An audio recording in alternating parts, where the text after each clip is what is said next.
Alléluia. Prenons place à sa présence. Il y a des dimensions où tu sens que l'atmosphère est tourmentée par une présence bizarre. Tu dois déclarer ces paroles-là. Vous comprenez? C'est pourquoi demandons à Dieu la sensibilité dans l'esprit. De manière à ce que lorsque l'ennemi est en train de jouer avec vous, que vous puissiez comprendre que c'est l'ennemi. Je vous ai dit plusieurs fois ici, le monde physique que vous voyez là est gouverné par le monde spirituel. Est gouverné par le monde spirituel. Et de plus en plus, nous le voyons dans le monde. De plus en plus. Et laissez-moi vous dire que plus les temps vont avancer, plus ça va s'amplifier. Plus ça va s'amplifier. Et nous devons être des chrétiens préparés à ça. Pas des chrétiens distraits. Et on va en parler. Amen. Esprit de Dieu, toi seul es maître à bord en ce lieu. Nous ne sommes que des vases. C'est pourquoi nous nous effaçons complètement afin que tu aies toute la place. Il faut que nous nous diminuions afin que Christ soit élevé. Et Christ seul. Et parce que ta présence est en ce lieu, aucune force de l'enfer ne peut dominer ici. Père, alors que tes enfants s'apprêtent à écouter ta parole, la chose que l'ennemi n'aime pas, la chose qu'il déteste, c'est la parole. Il n'a pas de problème qu'on danse. Il n'a pas de problème qu'on loue. Il n'a pas de problème qu'on tape des mains même. Et tout ça, c'est très bon. Mais il n'a pas de problème pour ça. Tant qu'on n'écoute pas la parole. Parce qu'il sait que la parole est transformatrice. La parole donne des solutions aux situations. La parole est une épée à double tranchant. Oh. Saint-Esprit de Dieu, remplis ce lieu et parle comme tu as envie de parler. Nous ne savons rien dire. Il n'y a pas de professionnel ici. Le professionnel, c'est toi. C'est toi le professionnel. Nous, avec notre petite connaissance que tu nous as donnée là, nous avons plutôt intérêt de rester calmes et de te laisser nous parler et nous enseigner. Merci de ce que tu le fais. Dans le nom de Jésus. Amen. Amen. Écoutez-moi bien, je vais commencer comme ceci. J'ai beaucoup médité dans ma pensée ces derniers temps sur l'importance de la parole.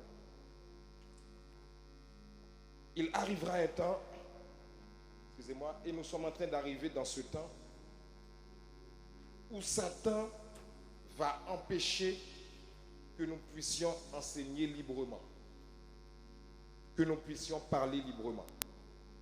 J'ai dit, il arrivera un temps et nous sommes déjà dans ce temps. Sauf que l'ennemi, lorsqu'il fait ses affaires, il n'est pas forcément pressé, pourvu qu'il nous attrape. Mais dans le nom de Jésus, il a échoué, lamentablement. Écoutez bien ce que je vais vous dire. Le type d'enfant de Dieu, écoutez bien s'il vous plaît. Écoutez, soyez très attentifs ce matin. Je n'ai pas fait ces prières pour rien. Le type d'enfant de Dieu qui vaincra à la fin des temps, ça sera un enfant de Dieu assis sur la parole. Écoutez bien ce que je vais vous dire. Quels que soient les talents, les dons que Dieu nous a donnés, les capacités, quel que soit ce que Dieu a mis en nous, écoutez bien, c'est important. Nous ne pouvons pas être un chrétien qui dure ou qui perdure dans le temps si on n'est pas assis sur la parole de Dieu. Je le répète. La Bible dit que Dieu a pris sa parole. Il l'a élevée au-dessus de lui. Imaginez-vous à quel point Dieu est grand. Imaginez-vous à quel point Dieu est puissant. La parole de Dieu me dit que Dieu a pris ses paroles, il a élevé ses paroles au-dessus de lui. Donc imaginez à quel point la parole de Dieu est importante. Écoutez bien, notez bien, vous verrez. L'une des choses que Satan va s'assurer de combattre dans l'église du 21e siècle, c'est l'écoute de la parole de Dieu. La méditation de la parole de Dieu. Écoutez, je le dis souvent ici. La Bible dit que Dieu siège, pasteur, docteur Luc, dans la louange de son peuple. Ça veut dire que lorsque nous sommes en train de louer et que nous sommes en train de danser, vous savez qu'est-ce que ça veut dire Dieu siège? Dieu s'assied. Imaginez-vous Dieu prendre une chaise, s'asseoir et contempler son peuple en train de le louer. Ça veut dire que malgré ta situation difficile, tu loues Dieu. Malgré les montagnes devant toi, tu loues Dieu. Malgré le Goliath qui est devant toi, tu continues à danser pour Dieu. Mais écoute-moi, écoute-moi. Malgré tout ça, si tu n'es pas assis dans la parole, tu es une cible facile pour le diable. Vous comprenez? Écoute-moi bien. La louange est très importante. Dieu aime ça. L'adoration attire la présence de Dieu. Dieu aime ça. Les actions de grâce attirent un niveau de présence de Dieu extraordinaire. Et Dieu aime ça. Mais écoute-moi bien. Malgré tout ça, parce que Satan n'a aucun problème que tu danses ici. Si tu n'es pas planté et assis dans la parole, à l'instant où tu sors, il envoie une difficulté, présente cette difficulté devant toi. Maintenant, lorsque toi, tu es rempli de la parole, qu'est-ce que tu vas faire? Au lieu de t'inquiéter, tu vas faire comme Jésus a fait. Par 3 fois, lorsque Jésus a fini de prier et jeûner pendant 40 jours. Imaginez-vous Jésus qui sort dans une haute dimension spirituelle. Après avoir jeûné 40 jours, après avoir prié 40 jours, normalement, le diable ne devrait pas avoir du culot pour venir l'embêter. Mais si le diable est venu embêter Jésus, pas n'importe qui, après 40 jours de prière, si Jésus n'était pas ancré dans la parole, il aurait échoué. Vous n'avez pas compris ce que je viens de dire là? Pourquoi Adam a échoué dans le jardin d'Éden? Parce que Dieu a donné une parole, docteur Luc. Adam n'a pas respecté cette parole. Et ça a produit l'échec. C'est la même chose pour nous en tant qu'enfants de Dieu. Dieu nous a donné sa parole. Et lorsque nous ne sommes pas assis dans cette parole, c'est difficile pour nous d'avancer dans la vie chrétienne. Écoutez bien ce que je vais vous dire. Lorsque le diable est venu attaquer Jésus, Jésus n'a pas loué. Lorsque le diable est venu attaquer Jésus, Jésus n'a pas chanté. Le diable est venu l'attaquer par la parole, Jésus l'a démonté par la parole. En d'autres termes, pour que je sois un chrétien solide et non distrait, je dois demeurer dans la parole de Dieu. Regarde la personne à côté de toi, dis-lui chéris la parole de Dieu. Dis-lui ça. Dis-lui chéris la parole de Dieu. Aime la parole de Dieu. Apprécie la parole de Dieu. Et l'un des combats en tant que chrétien de ce siècle que nous sommes en train de mener, c'est le combat de la parole. Ça ne vous est jamais arrivé? Vous prenez votre Bible pour lire. Juste avant, vous êtes en forme. Pas de sommeil, rien. À l'instant où vous commencez à prendre la Bible, le sommeil, est-ce que le sommeil ne vient pas? Non, ne faites pas les spirituels là, arrêtez là. Vous ne dormez pas? Pourquoi? Parce que le diable sait que dans cette parole, il y a une substance. Écoutez-moi, écoutez-moi, enfant de Dieu. Il n'y a aucune solution qui peut te dominer tant que tu demeures dans la parole de Dieu. Aïe, aïe, aïe. Aucune situation. Aucune. Est-ce que ça veut dire que le problème va disparaître du jour au lendemain? Peut-être pas. Mais la parole va te maintenir dans la joie. Oh, je prie que Dieu nous donne d'aimer sa parole passionnément. De manière à ce que lorsque l'ennemi vient t'attaquer, toi tu restes en paix. Là où tout le monde s'inquiète, toi tu es dans la paix. Pasteur, je prends le temps de le dire comme ça. Écoutez-moi bien. Et je bénis Dieu pour nos parents spirituels ici présents. Vous avez une telle ouverture d'esprit que je n'ai pas constaté dans beaucoup de lieux. Et je sais de quoi je parle. Vous pensez que c'est peut-être parce que je suis dans leur famille que je parle comme ça? Détrompez-vous. Je parle avec mon cœur, moi. Ceux qui me connaissent savent que quand je parle avec le cœur, je parle avec le cœur. Il n'y a rien à faire. Et vous savez,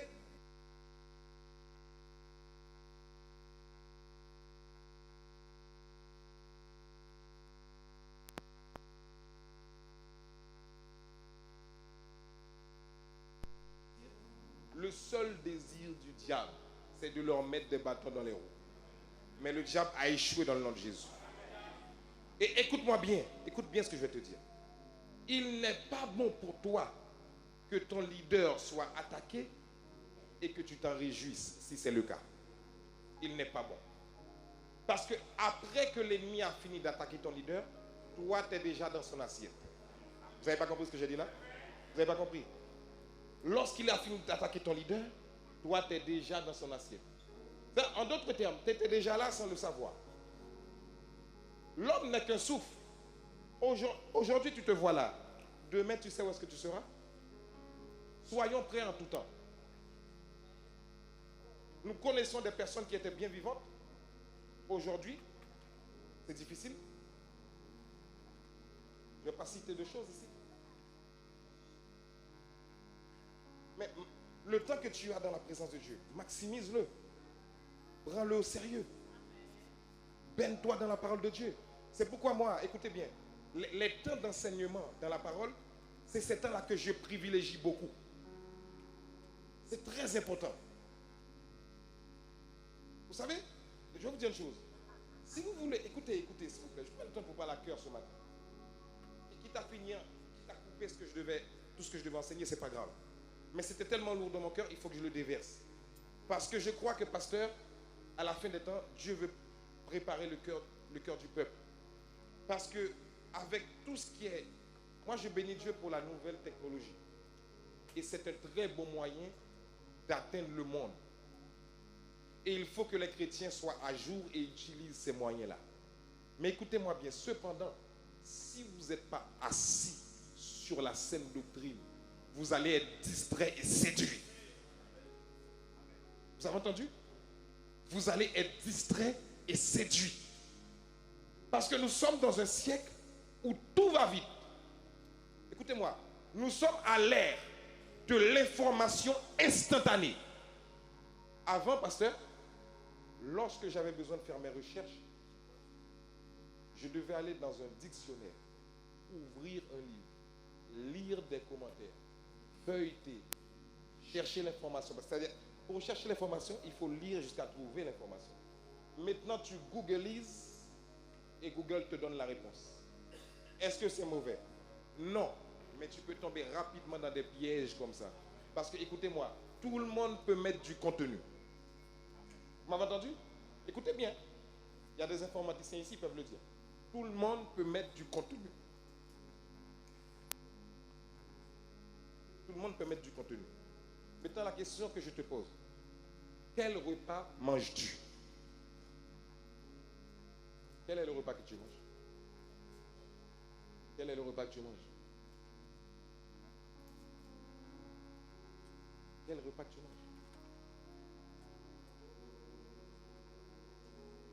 Il est très important pour nous, s'il vous plaît, enfants de Dieu, de revenir aux bases, aux fondamentaux, aux fondements. Ce qui nous permettra de rester chrétiens malgré la persécution qui arrive. C'est parce que je ne veux pas parler plus, parce que sinon nous aurions des choses à vous dire. Mais nous voulons juste vous dire, s'il vous plaît, soyez ancrés dans la parole de Dieu. Vous voulez une vie chrétienne stable? Aimez la parole. Écoutez-moi, Église, je vais vous conscientiser ce matin. Écoutez bien. Il n'est plus le temps, et ça n'a jamais été le temps d'ailleurs, des bavardages à l'Église. Et bavardage, c'est pas seulement quand on... Parce que vous pensez, par le mot bavardage, les gens entendent souvent, ah, c'est parce qu'ils parlent pendant le culte. C'est pas ça. Hein? C'est quand tu es en train de critiquer l'autre, tu bavardes. Écoutez bien, vous m'entendez ou pas? Je veux parler sérieusement? Je peux parler ou pas? Quand tu es en train de médire l'autre, tu bavardes. Et même quand tu n'as rien dit, quand ton cœur est en train de haïr, tu bavardes. Dieu ne t'a pas créé pour haïr. Je parle. Dieu ne t'a pas créé pour détester. Ce n'est pas le cœur de Dieu.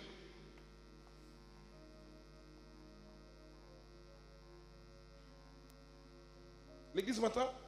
Parce que nous sommes à l'ère de la consommation, pasteur. Nous voulons entendre message après message. Enseignement après enseignement. Mais il n'y a aucun changement. Dieu pose la question, mais jusqu'à quand?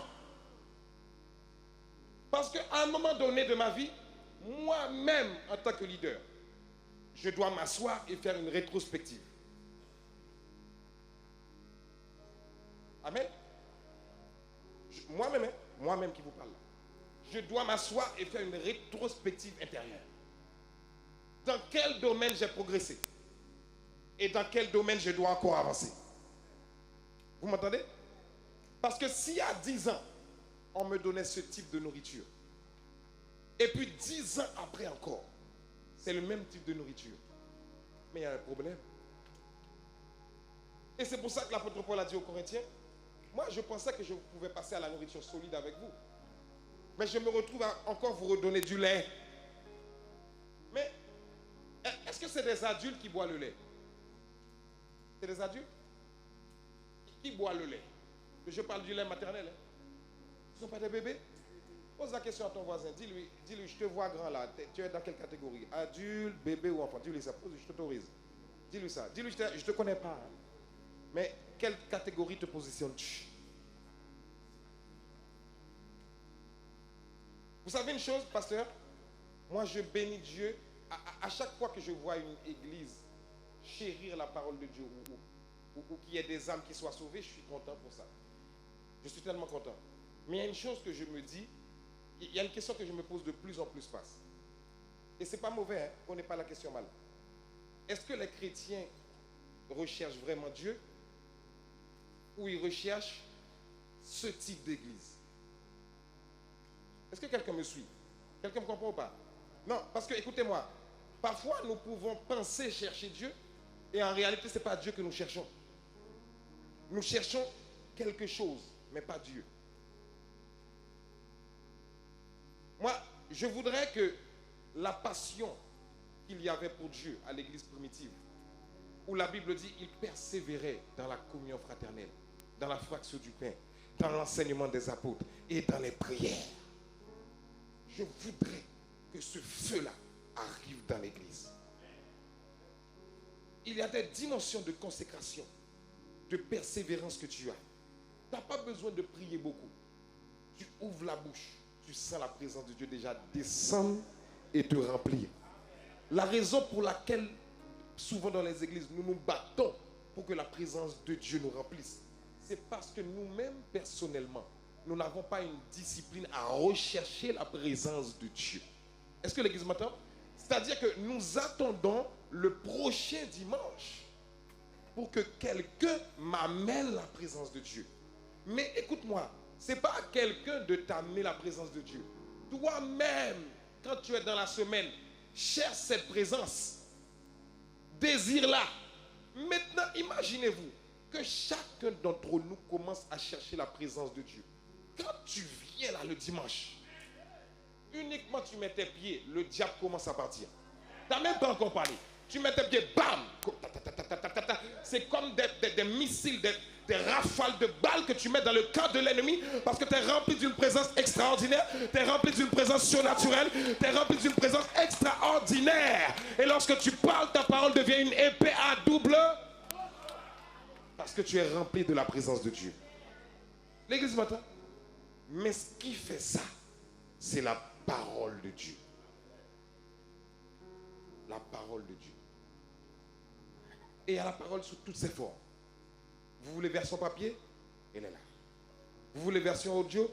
Elle est là. Vous voulez dans quelle langue? Elle est là. Vous comprenez? Un vrai adorateur aime la parole. Un vrai intercesseur aime la parole. Tu veux être efficace dans ce que tu fais, aime la parole. Peut-être quelqu'un est en train de lutter à l'intérieur ce matin et dit, ah, j'ai un problème, ça fait longtemps avec mon caractère, j'arrive pas. Tu sais pourquoi tu n'arrives pas? Parce que tu essaies avec toi-même. Mais le problème, c'est que si toi-même, tu pouvais te changer, ça ne sert à rien que Jésus vienne. Vous comprenez? Tu ne peux pas te changer. Écoute-moi, je vais te dire une chose. Toi-même, tu ne peux pas te changer. Tu peux te battre depuis cette année jusqu'à l'année prochaine, la même chose. Mais à l'instant où tu es en contact avec la parole de Dieu, Cette parole est un miroir. Il va te montrer tout ce qu'il faut arranger. Les femmes ici, vous savez ça, même les garçons aussi. Quand vous sortez de chez vous, il n'y a pas une femme qui va sortir chez elle sans regarder le miroir. Quelle est cette femme-là? Levez la main. Montrez-moi une femme qui est sortie chez elle ce matin sans regarder le miroir. Montrez-moi. Au moins les garçons, on prend le pelle, on peut passer. On s'en moque, il n'y a pas de maquillage. Non? On va regarder quoi? Bon, de temps en temps, on va regarder si c'est propre, bien sûr. Mais on ne va pas là. Mais il n'y a pas une femme. Et les femmes, vous êtes honnêtes, non? Il n'y a pas une femme qui sort d'ici sans regarder le miroir. Amen ou pas? Mais pourquoi tu regardes le miroir? Pour faire quoi? Pour faire quoi tu regardes le miroir? Tu as oublié comment tu te ressemblais? T'as oublié? C'est pour faire quoi le miroir? Pour corriger. Ah, il manque ça. Oh là, non. Oh, est-ce que ça va avec mes habits? Oh là, il y a trop de fond de teint. Ah non, ça c'est trop, hein. Oh, cette coiffure-là, ah, je vais faire un petit chou. Je vais faire un petit râler derrière. Mais qu'est-ce qui te montre tout ça? Le miroir, non? La Bible est un miroir. La Bible est un miroir. Tu veux voir qui tu es réellement? Ouvre le miroir de la Bible. Ouvre ce miroir-là. À l'instant où tu te regardes au miroir de la Bible, tu deviens humble. Tu deviens humble. Donc, regarde le voisin à côté de toi. Dis-lui, cette année, la parole de Dieu devient ta priorité.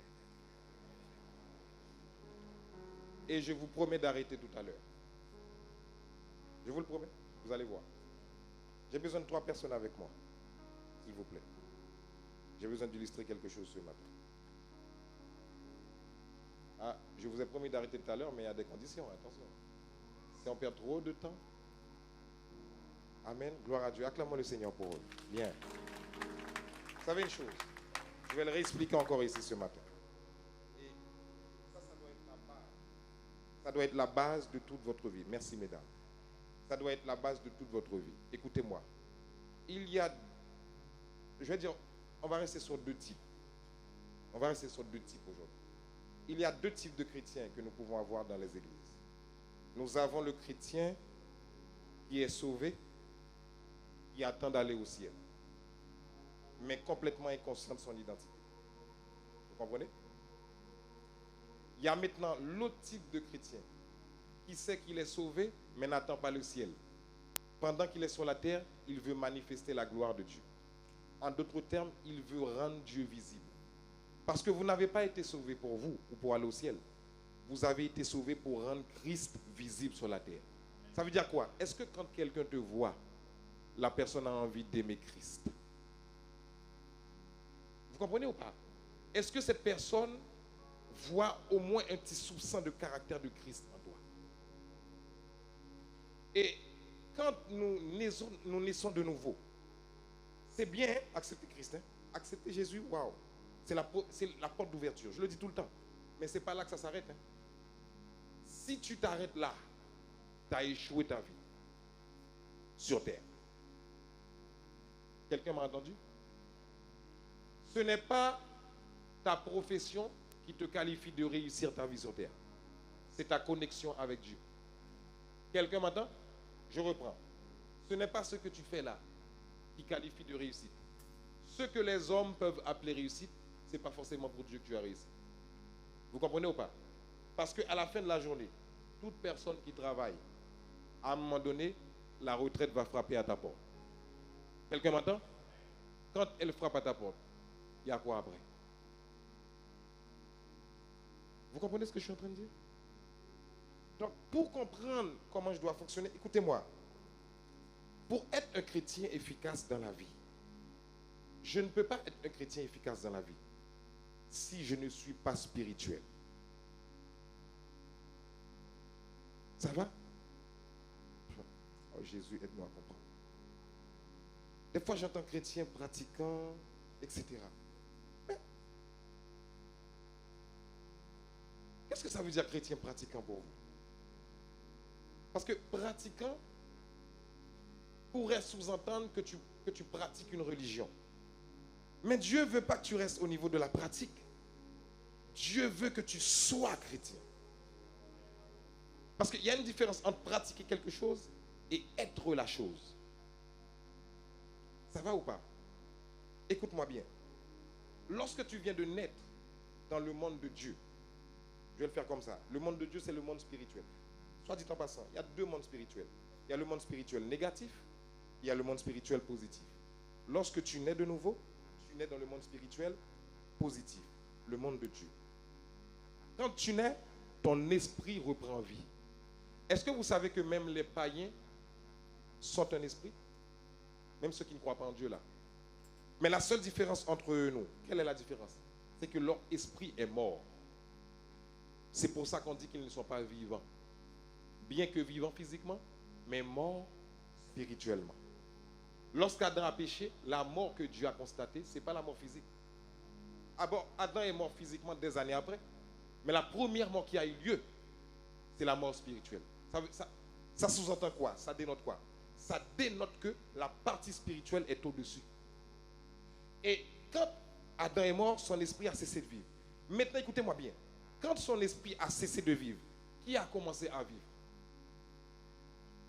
Qui a commencé à vivre? L'âme.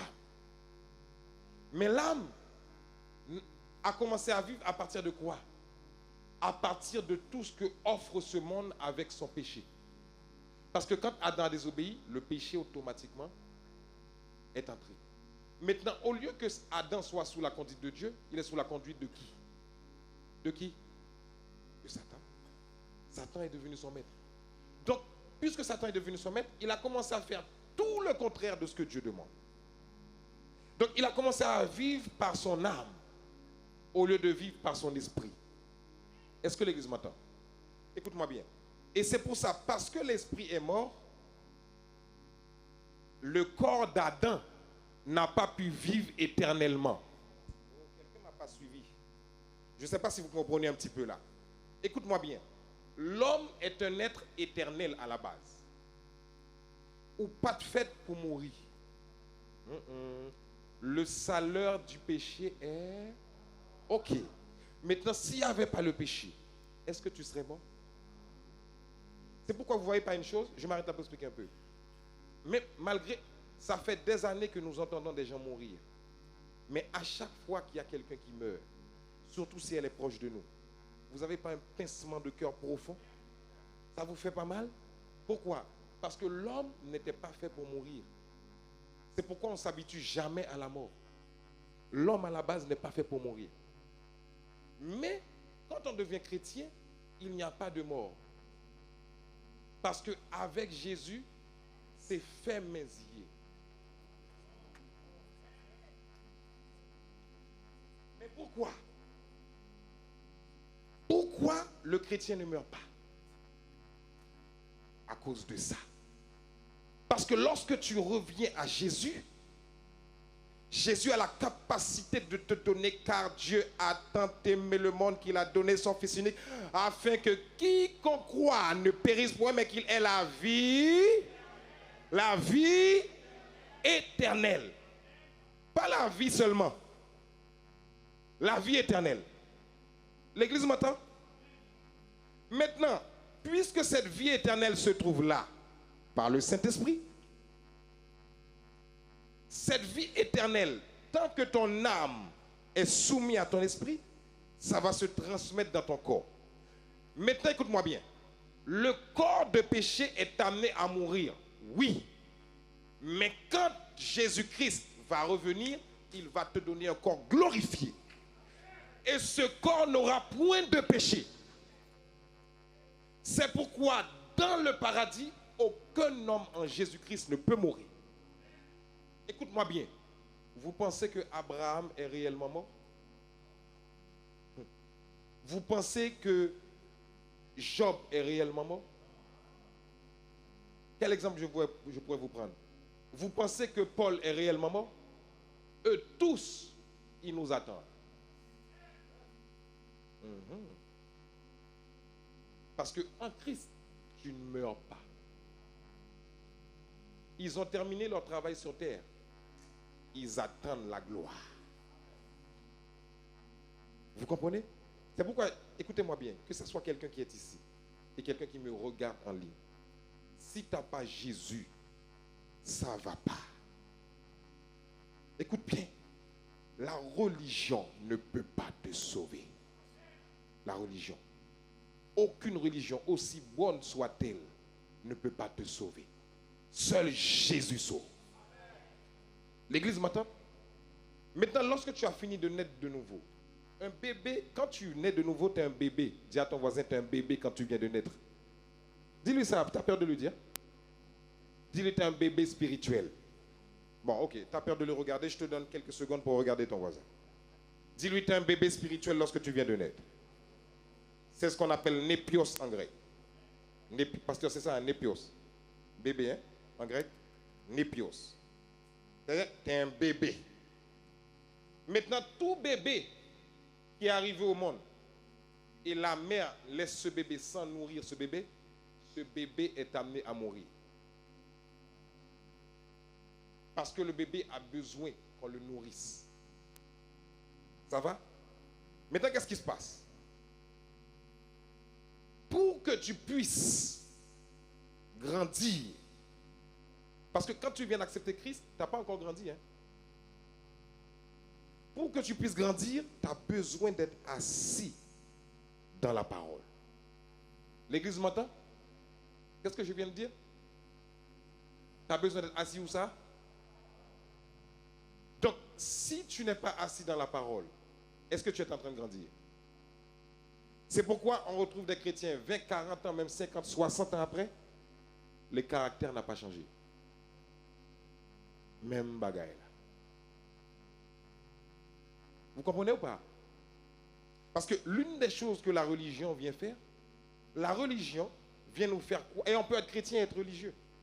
La religion vient nous faire quoi? Le fait de venir s'asseoir un dimanche matin, assister à un culte, même écouter l'enseignement, c'est suffisant. Ce n'est pas suffisant du tout.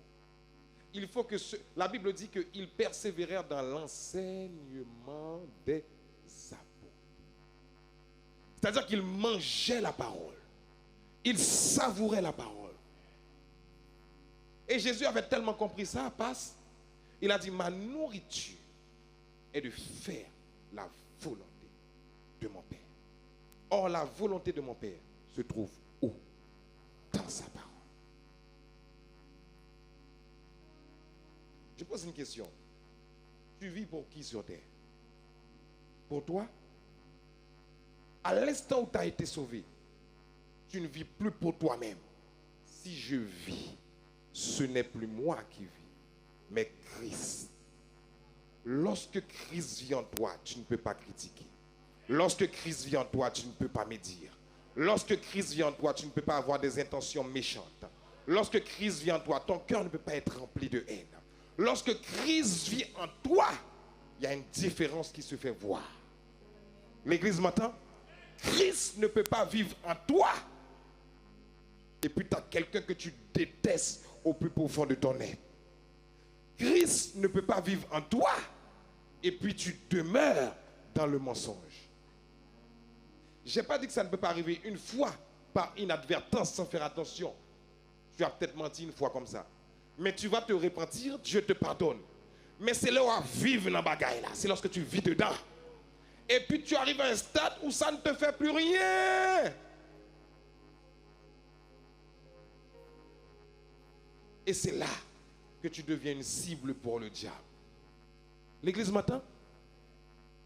C'est quelque chose, pasteur, que je n'arrive pas à comprendre. Comment on peut être chrétien? On sourit à quelqu'un. On lui serre la main. Et puis même sourire, mon nom, ou menti. Depuis ce sourire, est-ce que quelqu'un m'entend? Je vais traduire. Même son sourire te fait comprendre qu'elle a menti. Quand gens mon sourire, même sourire, il faut. C'est-à-dire que la personne ne t'a pas parlé, hein, mais à travers son sourire, tu vois que c'est faux déjà. Je vous garantis, si tu as le Saint-Esprit de Dieu, il te donne ce discernement. La personne te sourit, hein, tu dis rien, mais tu sais que cette personne est déjà fausse. Je parle la vérité ou pas?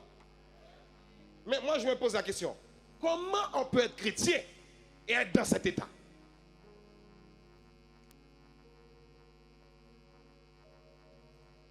Je parle ou je ne parle pas?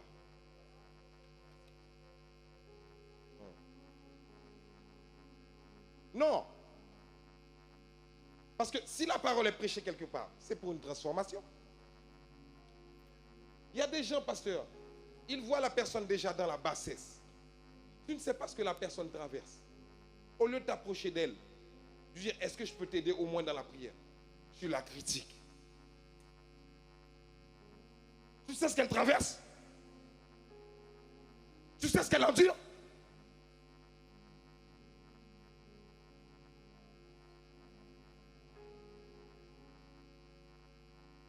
Non, non, je le dis avec comme ça. Dieu ne blague pas avec ces choses-là. Dieu ne blague pas avec ça. À l'église, on devrait s'entraider. Se souder dans la prière. Vous avez un seul ennemi en commun, c'est Satan le diable, pas ton frère. Il y en a même, ils sont assis à l'église. Je parle ce matin, je parle, hein. Je vais parler. Hein. Il y en a, ils sont assis, je parle. Le message prend une autre direction, Saint-Esprit, fais ce que tu veux. Il y en a, ils sont assis à l'église. Ils sortent de l'église. Ils ont le courage d'aller s'asseoir devant un homme comme eux, leur donner de l'argent pour envoyer des sorts. Tombe diable. J'ai dit tombe diable. Répétez-le encore, tombe diable. Tu as le courage d'aller t'asseoir devant quelqu'un, un être humain comme toi. Qu'est-ce qu'il peut faire pour toi? S'il pouvait te sauver, il a qu'à aller à la croix. C'est lui qui est allé à la croix pour toi. Et puis tu viens t'asseoir devant la personne. Hein? Est-ce que tu peux envoyer ça sur un tel pour un tel tomber? Bon, je ne vais pas parler, hein, je préfère pas parler. Il y a des choses qu'il ne faut pas dire, parce que ça peut arriver. Mais il faut que ça change. L'église m'entend? Écoute-moi. À chaque pas que tu as fait, avec l'intention d'aller faire du mal, écoute bien, si tu ne changes pas, sache que tu vas le payer.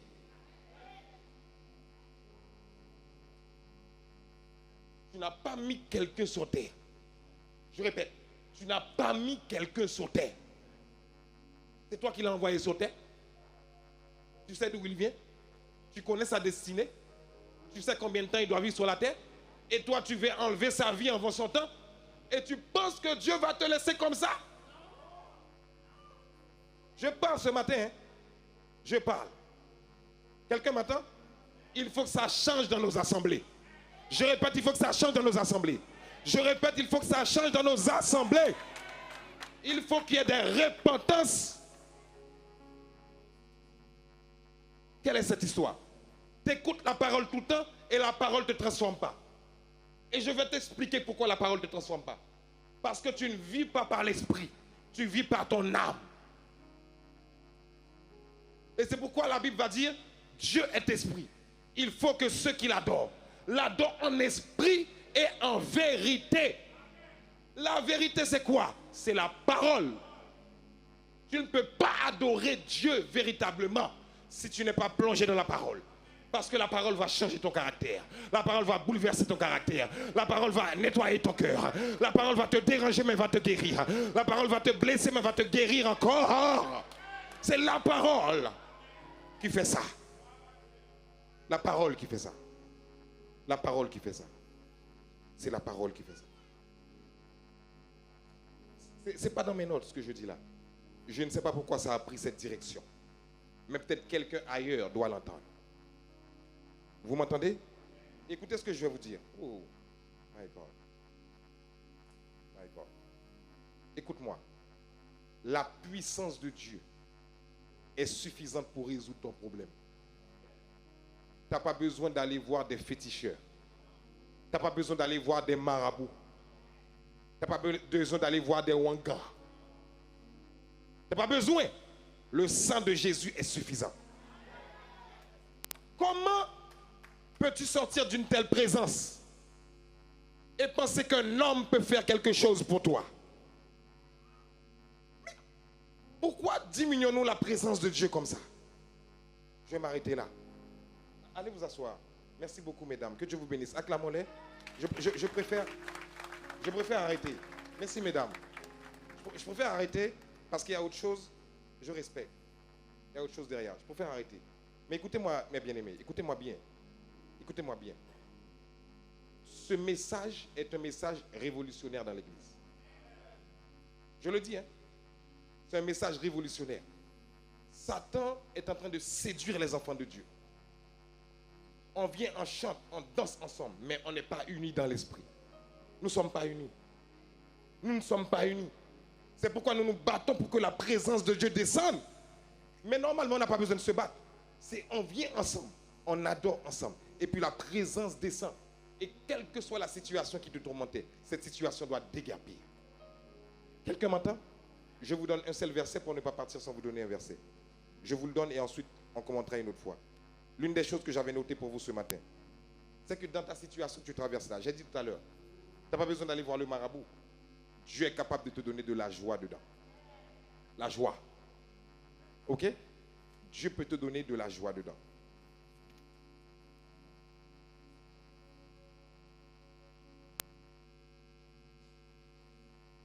Je cherche la référence et je vous le donne. Psaume 119, verset 14. On aura le temps de commenter. Vous pourrez lire ça. David dit toute sa joie, il la met dans la parole de l'Éternel. Et pendant que tu mets ta joie dans la parole de l'Éternel, Dieu te donne la joie. Parce qu'il y a un retour de joie. Quelqu'un m'entend? Mais écoute-moi bien. Cette joie n'est pas une joie naturelle. C'est surnaturel. Amen. Je souhaite ce matin que le Saint-Esprit t'aide à comprendre ce que j'ai dit. Je m'arrête là. Levons-nous un instant.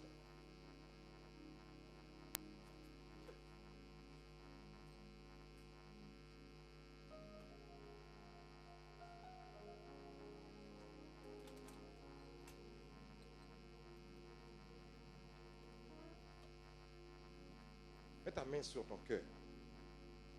Mets ta main sur ton cœur.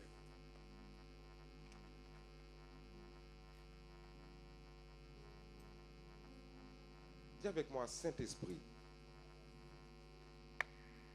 je n'ai pas la capacité par moi-même.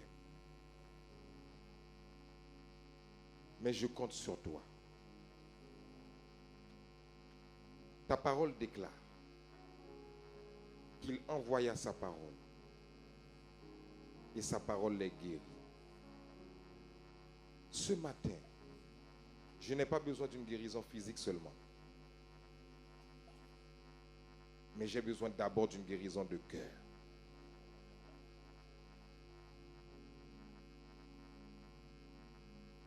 Dis Saint-Esprit, aide-moi à aimer ta parole.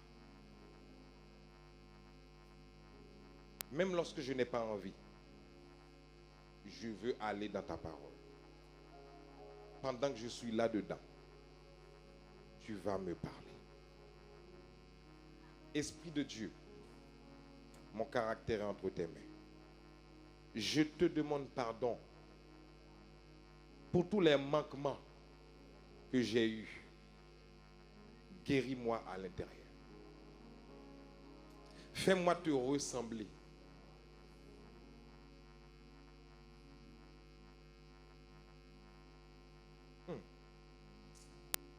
Alléluia.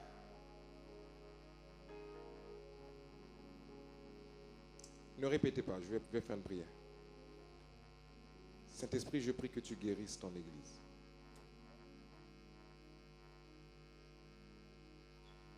Jésus, tu n'es pas venu sur cette terre pour que nous puissions rester là où nous sommes. Tu es venu pour qu'il y ait un changement durable. Pendant que le diable est en train de préparer ses plans, ce n'est pas le temps pour nous d'être distraits. Venons à chaque dimanche. Nous écoutons ta parole. Et parfois nos vies restent inchangées. C'est pour ça que tu es mort? Je ne crois pas. Pourquoi as-tu pris cette direction ce matin? Je ne sais pas. Mais c'est que tu as un plan.